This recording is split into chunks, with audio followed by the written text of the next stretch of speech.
இந்த குடும்பத்துக்கு ஒன்றும் புதுசு கிடையாது.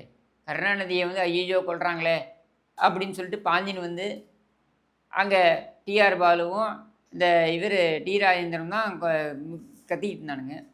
Open the door, open the door அப்படின்ட்டு கத்திக்கிட்டு இருந்ததுலாம் யார்? டிஆர் பாலு, அப்புறம் அந்த நம்ம டி ராஜேந்தர், இவங்க தான் கத்திக்கிட்டு இருந்தாங்க. ஸ்டாலின் எங்கேயாருன்னா காணோம், ஓடிவிட்டாப்புல. பெங்களூருக்கு ஓட முயற்சித்த பொழுது எல்லையில் அவர் பிடிபட்டார், தமிழக எல்லையில். திரும்பியும் வந்தார். இதுதான் இவங்களுடைய வரலாறு. ஓடி போகிறது, பிரச்சனைன்னு வந்தால் ஓடி போகிறது. பிஆர்பி கிரானைட் பிரச்சனை வந்த விவகாரம் வந்தபோது அழகிரி மகன் ஓடி போனார். அம்மர் கார் விவகாரம் வந்தபொழுது கார் இறக்குமதி செய்து அதுக்கு ஒழுங்காக முறையாக வரி கட்டவில்லை என்ற அந்த பிரச்சனை வந்தபொழுது உதவாநிதி ஓடி போனான். இப்படி ஓடி போகிறது, ஓடி போகிறவன், ஒளிந்து கொள்பவன், அவன் என்றைக்குமே யோகியனாக இருப்ப வாய்ப்பே கிடையாது.